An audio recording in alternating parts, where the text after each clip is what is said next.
Werner Nitzek es uno de los asesinos seriales de Austria que inspiró una de las películas más perturbadoras de la historia, Angst o la angustia del miedo. ¡Bienvenidos!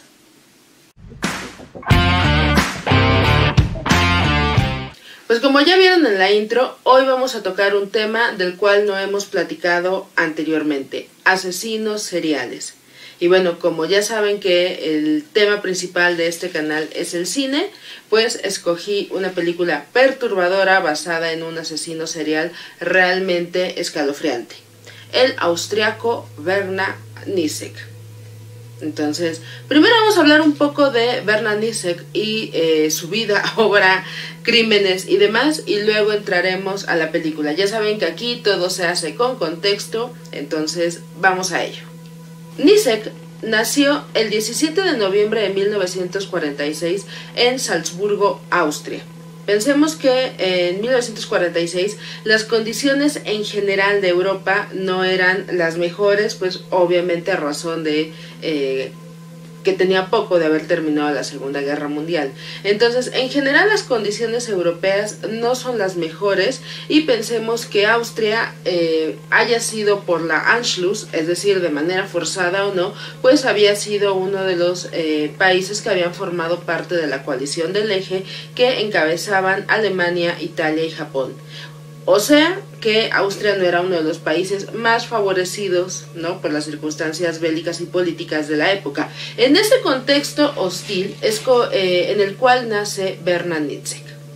¿Qué podemos decir de él? Pues en general su familia ya de origen es una familia un tanto disfuncional. Su padre al parecer había sido un militar, ¿no?, en este contexto de la posguerra, que había sufrido pues algunas amputaciones a raíz de las batallas y bueno, en un horizonte o en un panorama bastante poco prometedor, pues es un hombre alcohólico, es un hombre violento, es un hombre que seguramente llegó a su casa con una gran desazón pues de haber perdido la guerra y además pues con estrés postraumático, ¿no?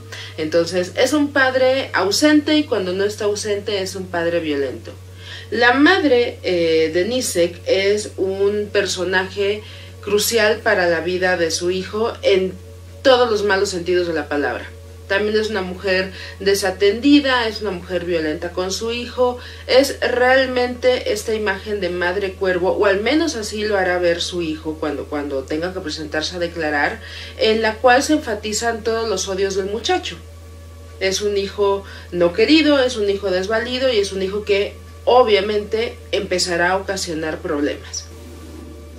La cereza del pastel en este retrato de la disfuncionalidad familiar es el hecho de que ante esta figura paterna ausente, pues la madre de Nitzek tendrá numerosas parejas que se volverán padrastros ocasionales del joven y entonces ahí se abrirá un círculo vicioso en el cual la madre llega con la nueva pareja intenta poner en orden al chavo, al niño, el joven no se deja, eventualmente los padrastros se van y entonces la madre pues tiene una cosa más que echarle en cara a su hijo y así ad infinitum, ¿no? Será este ciclo de violencia y reproche en el cual estarán con mayor fuerza metidos pues madre e hijo.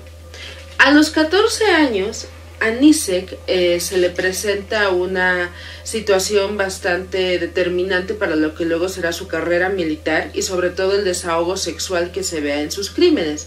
Él con 14 años de repente llama la atención de una de sus vecinas, una señora de 41 años. Eso obviamente a todas luces es abuso sexual, abuso de menores, estupro. ¿Por qué? Porque la señora mantiene relaciones sexuales con él, ¿no? Ella de 41 y él de 14, y lo introduce en las prácticas sadomasoquistas. De esta forma, en un ambiente en el cual el chico es desatendido, en el cual pues ya sabemos que es violento, con tendencia pues a meterse en problemas, su inicio en la sexualidad será todo menos sano. No nada más por la diferencia de edad y que él es víctima de un abuso, sino porque va a entender que la única manera de obtener gratificación sexual o placer será a través del dolor. Primero el propio ¿no? Porque él tendrá que asumir una parte sumisa o masoquista en este rol con la vecina, pero pues como se van escalando muchas veces en este tipo de prácticas, luego pues se volverá el personaje activo o el sádico, no nada más en sus relaciones sexuales consensuadas, sino pues en los crímenes que cometa. De tal manera, pues, en esta tormentosa relación, cuando su madre 2 años después, es decir, cuando él tiene 16 años, se entera de las circunstancias y pues le hace ver que eso no está sano, ni está bonito, ni está bien, pues Nicek toma la decisión de apuñalar a su madre. Apuñala a su madre y huye hacia Hamburgo, Alemania. Recuerden que además de ser países que comparten frontera, pues Europa es relativamente pequeño en términos geográficos y bueno, Austria y Alemania comparten también idioma. Entonces no es como que se haya puesto un camino muy difícil. Finalmente es aprendido en Hamburgo, regresado a Austria, extraditado a su país, pero el chico ya no tiene en este punto remedio. Tan es así que unos cuantos meses después, al parecer sin razón aparente, Nicek compra un revólver y le dispara en el rostro a una anciana de 73 años. No había querido robar, no había querido abusar de la anciana, o sea, simplemente tocó la puerta, la señora abrió y él le disparó. André Breton decía que eso era el punto más alto al que podía llegar el surrealismo, pero pues evidentemente Bernard Nicek no es un artista de esta vanguardia, ¿no? Simplemente era un joven que tenía muchos problemas en la cabeza y muchos problemas en la vida. Por este crimen, haberle disparado a una mujer en la cara sin ningún motivo, Nicek fue condenado a 15 años de prisión. Sin embargo, en 1973, a la edad de 27 años, él se autodeclara demente. Pensemos que en este momento, en Austria y en general el mundo, todavía no conoce la terminología del asesino serial. Justamente son los 70 y en Estados Unidos, pues esta década en la que investigadores como Robert Ressler, ¿no? Aquí fan de Mindhunter y de los asesinos seriales en general, pues están empezando a entender estas tipologías, bueno, este tipo de crímenes. Y eso en Estados Unidos, apenas allá los gringos le están agarrando la onda. O sea, en Austria no tienen como que todavía la noción de esto. Por lo tanto, tampoco hay una especie de terapia o de atención psiquiátrica, un acompañamiento psicológico para estos delincuentes. De tal forma, él se declara demente y dicen, asume que está loco y a lo mejor no le podemos achacar la culpabilidad de haberle disparado a una anciana en la cara, y en 1980 es puesto en libertad condicional. Bajo esta idea de, él reconoce que cometió los crímenes porque está mal, qué tanto daño puede hacer allá afuera, y lo dejan ir. El mismo día que es liberado, el 16 de enero de 1980, compra una pistola de gas. Quienes han visto Este no es lugar para los débiles, con el esposo de Penélope Cruz, con Javier Bardem, ¿no? Que se me hace como el retrato perfecto de la psicopatía. Ese tipo de arma es algo similar a lo que ocupó Bernard Nicek, ¿no? Compra una pistola de gas, empieza a fantasear con asesinar, porque recuerden que su gratificación sexual se encuentra en producirle dolor a otras personas. Anda divagando ahí por la ciudad, hasta que de repente toma un taxi y se dirige a un barrio adinerado. Al azar escoge la casa de la familia Altreiter, entra y los mata a todos. ¿Quiénes eran la familia Altreiter? Era una familia compuesta por Walter, un joven de 26 años que estaba en silla de ruedas, era un joven con discapacidad motriz. Gertrude, su madre de 55 años, Ingrid, la hermana de 24 y un gato de Angora. O sea, son una familia que de repente se especuló que probablemente Balta había conocido en algún momento a Bernard Nitzek, pero no hay tal, ¿no? Entra a la casa, asesina a todos, incluido al gato, es bastante sádico, primero mata al joven, luego va contra Gertrude, contra la señora, de hecho, como la señora padecía del corazón y él lo que quería era pues verlos sufrir y tener miedo, para que no le vaya a dar a ella un infarto, le da sus medicamentos, para que la señora esté viva más tiempo y tenga obviamente más tiempo de hacerle daño, torturarla y matarla. Finalmente se queda con Ingrid, la joven, y la tortura durante 11 horas. Al día siguiente, am nächsten Morgen en alemán, toma los 3 cadáveres, al gato no la agarra, nada más se lleva a los humanos, los mete en la cajuela del Mercedes-Benz de la familia y sale de paseo, de shopping, a comer con un cheque que justamente cuando inician los ataques, Gertrude, la madre, le ofrece, al parecer por 22,000 marcos, pues para que no les haga daño. Va, lo cambia al banco y comienza a gastarse el dinero con los cadáveres en la cajuela. Luego de sus compras, correrías y comidas, fue detenido.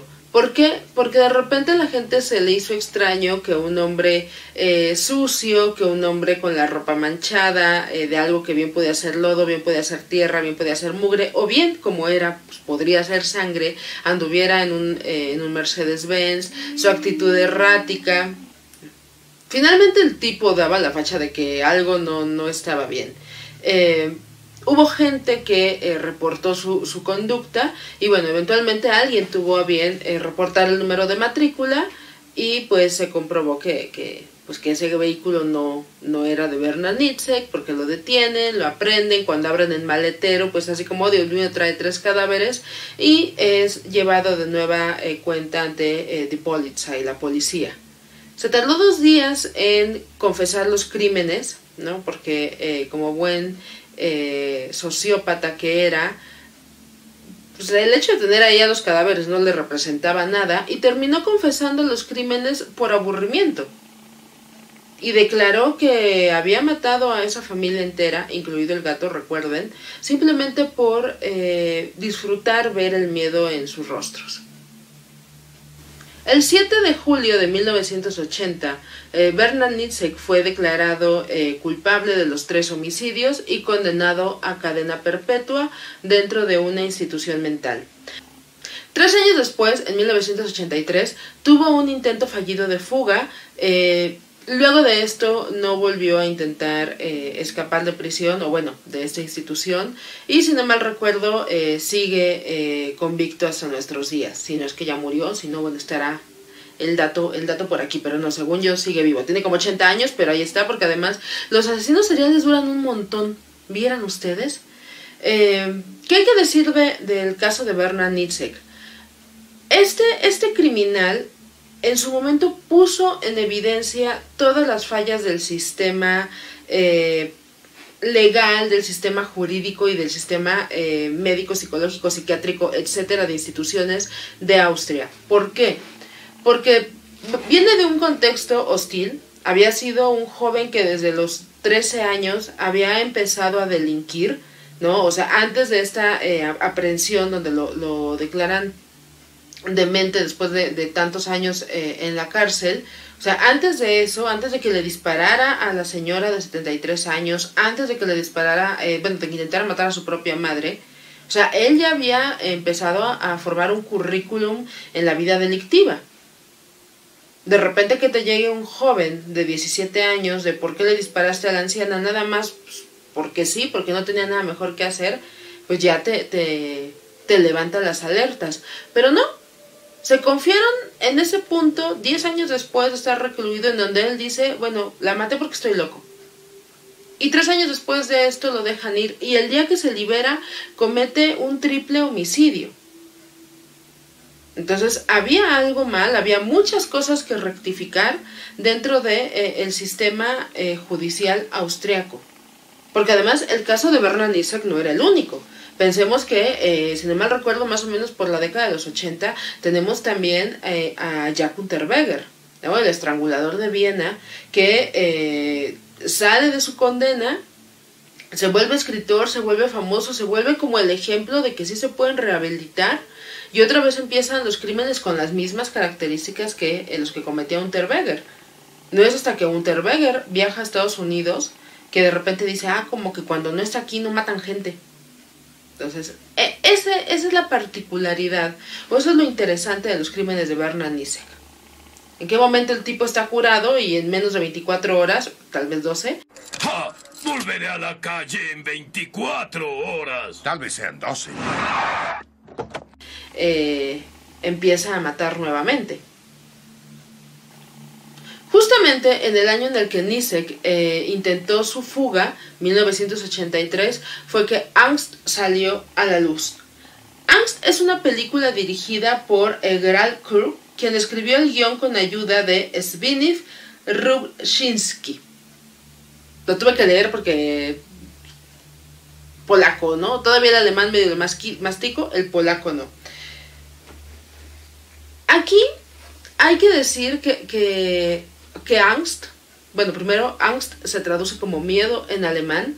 Aquí la nombraron la angustia del miedo, lo cual pues remite un poco a este placer que busca el asesino en sus víctimas.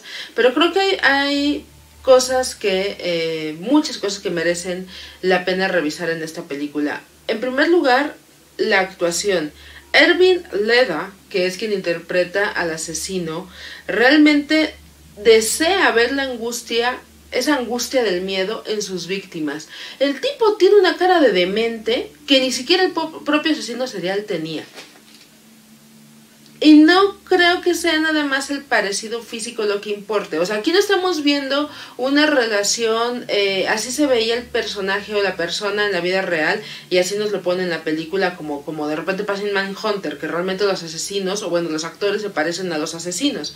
No, o sea, aquí no hay un gran parecido físico, sino que se buscó captar la esencia de ese frenesí maniático de estoy libre y voy a salir a matar a quien se deje, o a quien se me ponga enfrente, o a quien me represente algo, ¿no? En la película van a plantear que este asesinato, este triple homicidio, Nisek, bueno, que nosotros sabemos que es Nisek por la narrativa y por conocer la historia del asesino, pero porque en la película como tal no tiene nombre, simplemente es el asesino.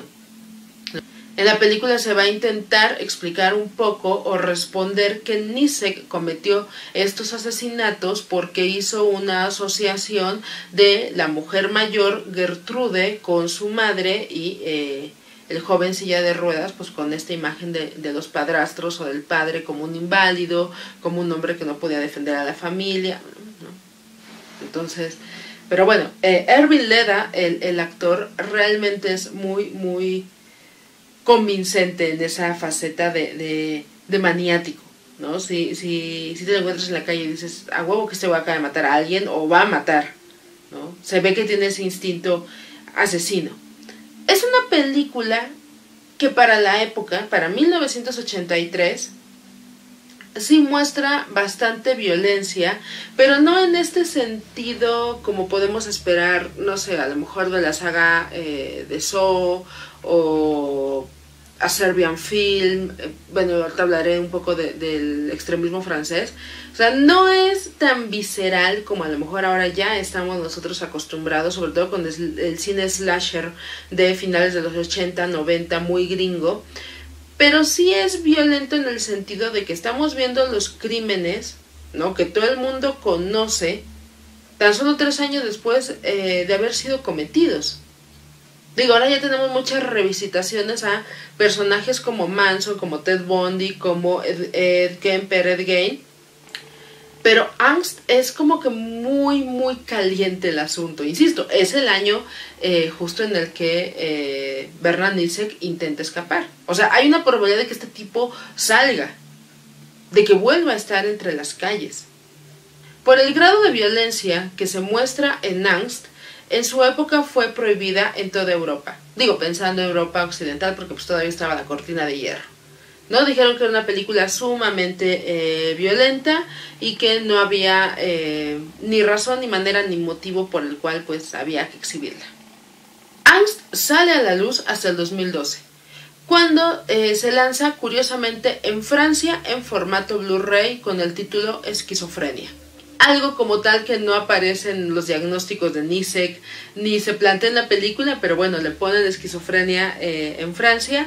Y luego, en el 2015, se comienza a comercializar en Estados Unidos, tanto en DVD como en Blu-ray, como en algunas plataformas de streaming. De hecho, a mí me aparecía en Amazon Prime, Prime Video, pero de las cuentas de Estados Unidos.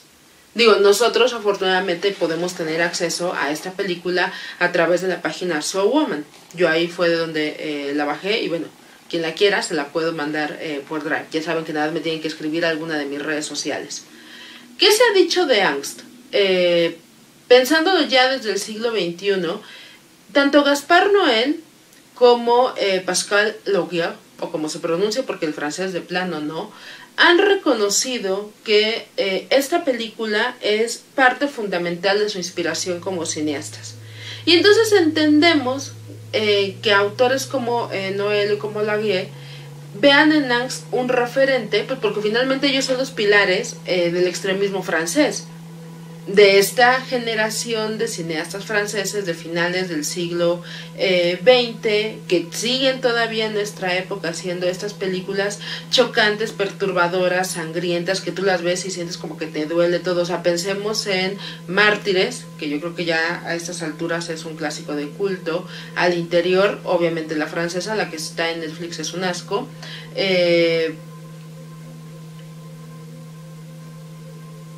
Alta Tensión, es que no me acuerdo cómo se llamaba en español. No. Son películas que dentro de la tradición francesa han tomado como que este giro de la ultraviolencia. Es más, incluso no tienes que mostrar tanta sangre, víscera y demás para que sea incómodo. Métanse a ver Clímax, que está en Netflix. Esa esencia o esa atmósfera del horror está muy bien aprendida de Angst, sobre todo si pensamos que Angst es una película de bajísimo presupuesto. Es una película que en su manufactura se ve barata, y no lo digo en un sentido peyorativo de la realización, pero es que se ve barata. O sea, se ve que no hay muchos actores, que no hay grandes locaciones, que no es el mejor equipo ni de sonido ni de cámara, pero que están en las intenciones y que está muy bien logrado el trabajo de transmitir la emocionalidad. Una parte, ya la dije, se la lleva el actor, pero yo creo que lo demás que sostiene a Angst y que la hace una película tan perturbadora, con perturbadora no me refiero a que la van a ver y se van a cagar de miedo, sino que los va a poner en esa perspectiva de que hay un horror más allá del fantasma y el payaso que te come y la monja y el exorcismo y la posesión. Hay un error de que un día un tipo se meta a tu casa y te mate con toda tu familia. Esa es la diferencia entre el horror y el terror. Si quieren luego hacemos un video de eso. Entonces, además de la espléndida actuación del protagonista, lo que le da como valor, sentido a Angst es, por un lado, la narración en off. Es una película en donde tenemos pocos diálogos dirigidos dentro de los personajes y lo que predomina es la voz. A lo mejor por eso se llama Esquizofrenia en Francia, ahora entiendo. Esa voz interna del asesino, que de repente sí son cosas que uno va recuperando de la vida del propio Werner Niceck, pero de repente hay cosas de otros asesinos seriales. Algo que a mí me llamó mucho la atención es que están las declaraciones dentro de esta voz extradiegética, de esta voz de la conciencia o de la locura de Peter Kürten, que era el vampiro de Düsseldorf, que pues es también uno de los pilares, no nada más pues de esta genealogía de asesinos en serie, sino también del cine, porque del vampiro de Düsseldorf fue de donde Fritz Lang hizo M allá en 1931. Pensemos que 50 años antes de Angst, y bueno, hace casi un siglo, los asesinos seriales ya llamaban la atención de los cineastas, como Fritz Lang. Entonces, tenemos al asesino, la voz de su cabeza y tenemos este frenetismo en la cámara. Uno de repente pensaría que el uso de la cámara en Angst es descuidado, pero no. Sabe combinar de repente la cámara frenética, el hecho de ponerle la cámara en primera persona al asesino, usar la cámara subjetiva, o de repente hay unas cámaras fijas o unos paneos muy lentos que terminan como de completar el horror. Una secuencia que a mí me llamó mucho la atención es una secuencia de necrofilia, que como tal no es explícita, pero la entiendes, y está grabada primero con cámara fija y luego el movimiento de la imagen es muy lento. Quienes han visto Irreversible de Gaspar Noé, la escena del túnel de la violación de Mónica Bellucci, o sea, tiene un diálogo con Angst. No tanto en color, pero sí en el símbolo, en el hecho, en la acción y bueno, en la forma en la que se traduce el movimiento de la cámara. No tiene que ser la cámara súper violenta para enfatizar ese horror. Y entonces aquí, con esos tres elementos, la voz, la actuación y el manejo de las imágenes, de repente no sabes si estás viendo una película documental en donde una voz como de la sabiduría, tipo una voz extradigética como de Dios, te está contando todo, o estás viendo cine experimental. Va muy hacia las dos vertientes. Yo creo que oscila muy bien entre la objetividad de te estoy contando un hecho real y a la vez te lo estoy recreando, ¿no? Te estoy actuando algo que tú ya sabes, te estoy dando cómo me imagino que ocurrieron estos hechos. Pero al final, ya sea si nosotros entendemos Angst como un documental o como una narrativa ficcionada basada en un hecho real, creo que logra enfatizar o logra evocar muy bien el impulso homicida.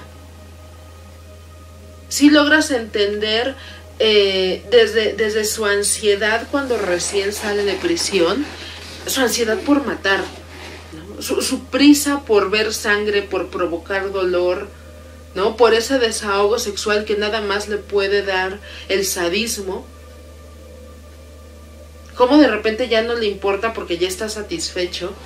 Todo eso en 76, 79 minutos que dura la película, lo logra evocar, yo creo que con genialidad, este filme.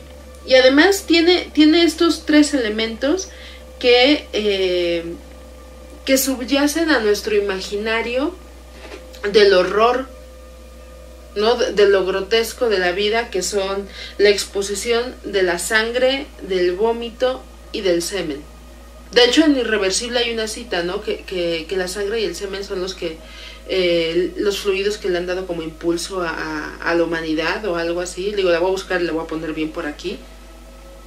Insisto, no tiene que ser esa... No podemos ver Angst como la película que veas y no vas a dormir porque huye el fantasma. No, es la película que vas a ver y te va a poner en la perspectiva de que hay un horror de repente más grande que lo paranormal. Hay un error que puede ser tangible como un asesino serial, como lo puede ser una secta extraña como en Mártires, como lo puede ser un criminal, un violador en Irreversible, como lo puede ser una red de tráfico de niños Al Interior, ¿no? Es ese horror que de repente sí se puede traducir a nuestra realidad. A mí ese es el tipo de horror que me gusta. Le creo más al asesino serial que al fantasma que viene a cobrar la maldición de la abuela. Pero también los fantasmas me gustan. Entonces, si tienen oportunidad, vean Angst. No es una película para ver con la abuelita ni con la mamá si sus mamás son espantadas.